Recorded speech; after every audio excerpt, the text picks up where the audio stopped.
Shooting జరిగే ముందు ఇలా ప్రిపరేషన్ జరుగుతుంది. షాట్ ముందు ఆర్టిస్టులు మేకప్, హెయిరు ప్రతి విషయం చాలా కేర్ఫుల్గా 1కి 2 సార్లు చెక్ చేసుకున్న తర్వాత టేక్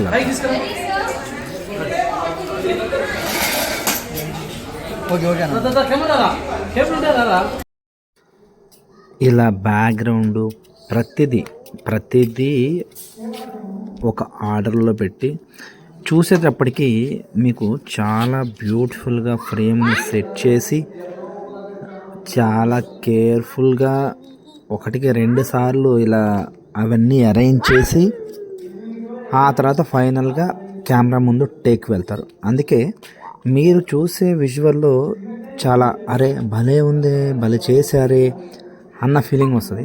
కానీ ఒరిజినల్గా ఏంటంటే స్టార్ట్ చేసేటప్పుడు ఏముండవు, అన్నీ పిన్ టు పిన్ అరేంజ్ చేసి సెట్ చేసి మీకు ఆ బ్యూటీ వచ్చేలాగా కనబడేలాగా చేస్తారన్నమాట.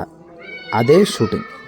మన గురించి ఎక్కువ తెలియాలంటే ఈ ఛానల్ సబ్స్క్రైబ్ చేయండి. మీకు రోజు డైలీ ఒక వీడియోస్ వస్తూనే ఉన్నాయి. So don't forget flying thoughts 47. Like, share and subscribe.